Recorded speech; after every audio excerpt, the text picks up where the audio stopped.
Hello, nieces and nephews. This is your Uncle Bill, and welcome to Camp Week. We're camping out in the backyard. First, I'm going to be pitching a bivy tent, and I'm going to show you how to do that, so stay tuned. Second, I'm going to show you how I do my morning coffee in the morning. Might even cook some cereal, I don't know. But at least the morning coffee and cookies, a great camp food. Also, this is great camping. This is my hot chocolate. Why is hot chocolate a nice alternative? Because it's easy. Anything easy while camping, Uncle Bill is all about. Stay tuned, we're gonna have fun. This is a really nice little bivy tent. Did me well when I went to the East Coast and camped in Vermont. Always nice to have your tent stored with everything that you need in it. This is a little bit different tent than other tents because it is a side entry tent, and being that for doing bivy tent, I prefer a side entry because there isn't much room if you have to climb in through the head of the tent. Let's get it staked out and on our way.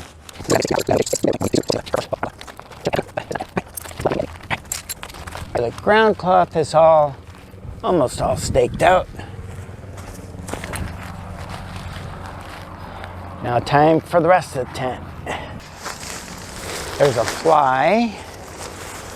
And I don't think the fly is actually physically attached. We just kind of clip that in. So let's leave it out for now.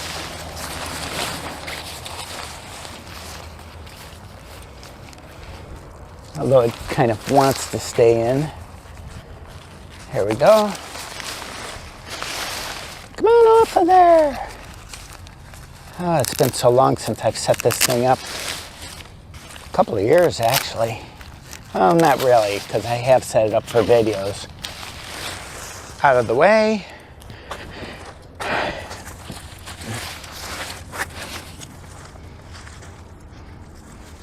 Let's go fore and aft and see how that works first. Fore and aft. These are going to go outside of the ground cloth, which makes sense because, like my friend Fraser Douglas of Modern Tent Camping has pointed out to me on a couple of occasions, you do not want your ground cloth to go past where your tent is, because what it'll do is wick water underneath, and that is not fun. And we'll break into my other stakes. Need one good one at each end. Poles. Who's got the poles? I've got the poles. I did recently watch a pitch of one of the ultralight bivy tents. It was pretty amazing.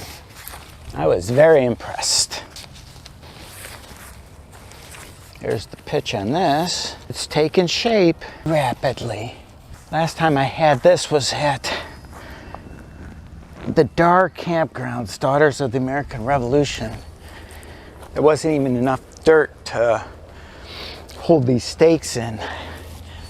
You couldn't pitch them all the way down, so you went at a slant, and it was raining the whole time. That was one time I really wished that I had something more to anchor to. Now, if you have a whole bunch of different tents, then you have the disadvantage of having to learn how to set each one up all the time. But it's kind of fun. This all keeps me young. if I was confident that it wasn't going to rain or anything tonight, we could just leave it right like this.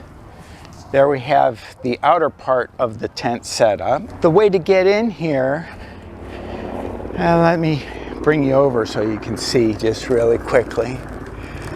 Right here is the side entrance to this, and that's where I'm going to shove in my sleeping bag and everything else. Now time for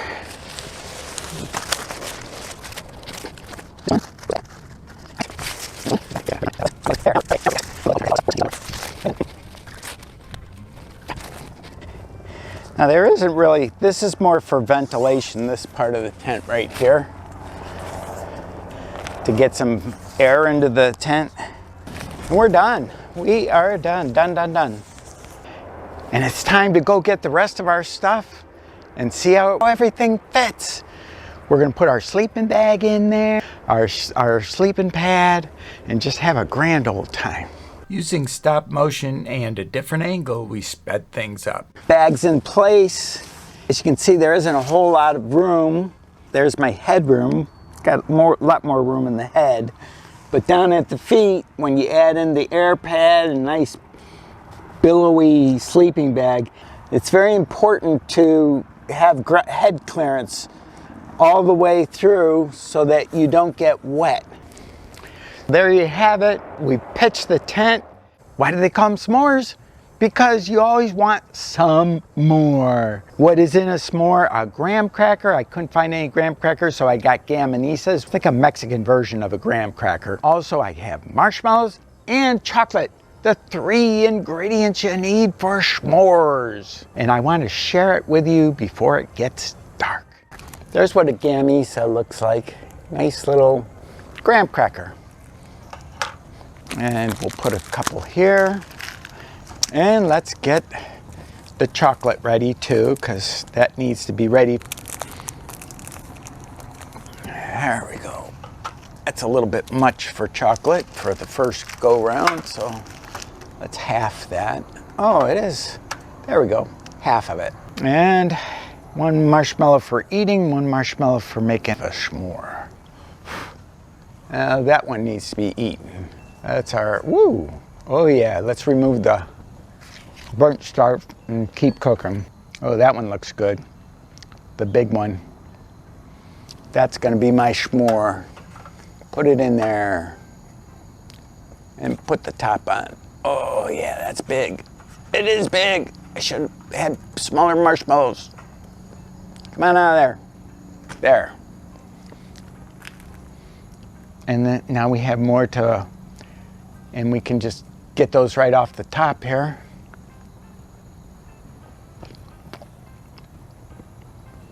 And eat that without getting burnt. Marshmallows.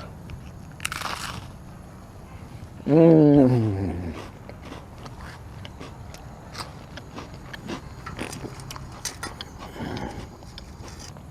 Now there's a s'more.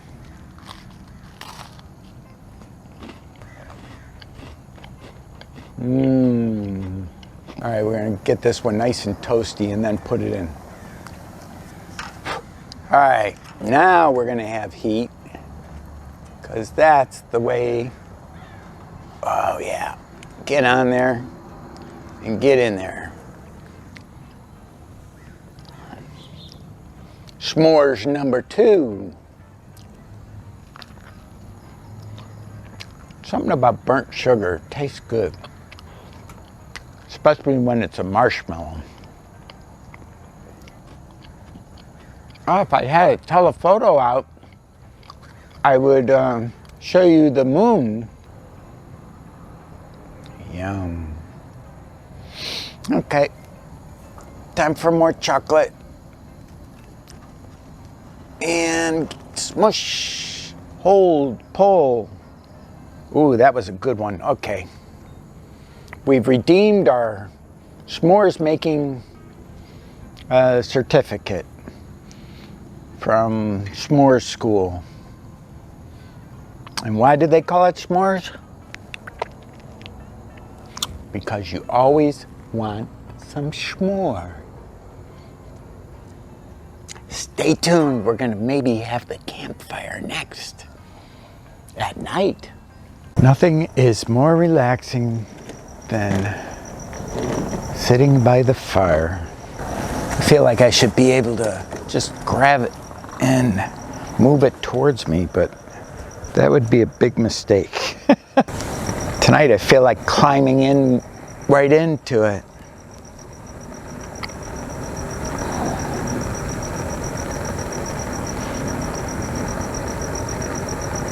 Many hiking boots have been burned by the fire. Not a good place to put your sneakers or your hiking boots. When you're cutting a film and having fun doing the video, as well planned as it can be, there's a lot that gets left behind. But as far as the fire goes for tonight, it's time to say goodnight.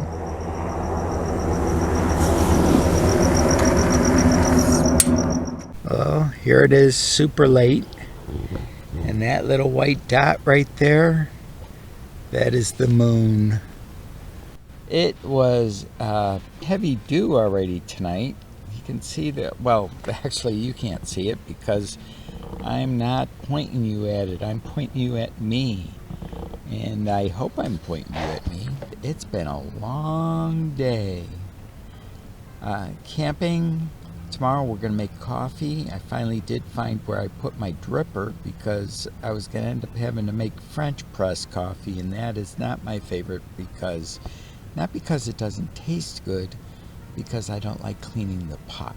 I'm glad I brought my heavier weight bag tonight because with the moisture in the air, it's like 10 degrees colder than just something about moisture in the air wicks the cold. It makes you colder. I was working on my computer late tonight. One of the many reasons why I stayed home. So here we are. This is it. And we're having fun. Bye-bye. Now Uncle Bill is cooking with gas. Literally. This is my titanium French press, which I've modified to use as a cooker this morning. And we're doing drip coffee, which is my favorite way to do coffee. Now, the way to do drip coffee without having it run over is first fill up the cup.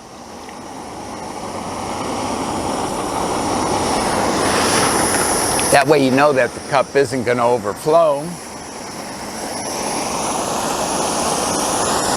Then we take the water and we put it back into the, it's that simple. Now we're on top. Let's get the rest of our breakfast ready. Here's our number 2 filters. Pre-measured the coffee already, so we can just dump her in. Uncle Bill loves his coffee nice and dark. Time to make some milk. Most of the time I use powdered milk. We pour about a cup of water into the bowl. Here's our milk. Let's put it in there. Stir it up. Cheerios, breakfast of champions. Looks like our water is already ready up. Yeah, our water's ready. Yep, it is boiling. Let it settle just a smidge because the proper pour temperature for coffee is actually, some say 185, it goes as high as like 195 for, depending on which coffee expert you're talking to. Me, I prefer right around 190. We just pour a little bit to get the bloom on the, let it sit for about 15 seconds.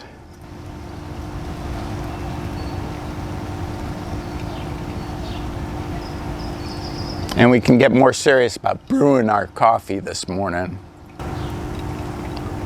I'll probably put it on top of the on top of this pot right here.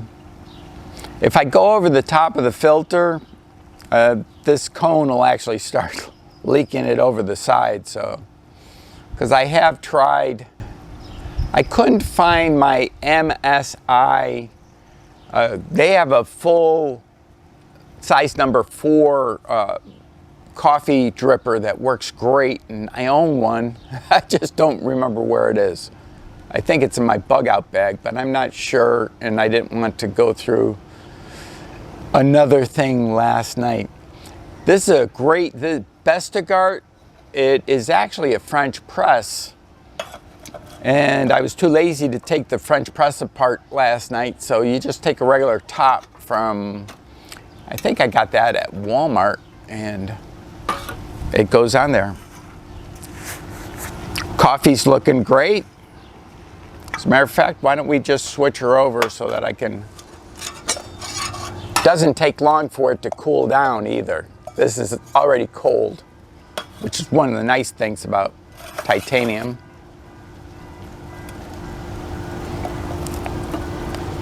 And our dripper just fits on the pot.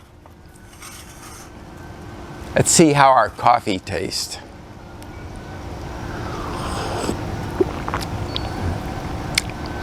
Excellent. Well, I'm going to have my breakfast, and if I think of anything more to say, because Uncle Bill almost always has something more to say, just ask my kids.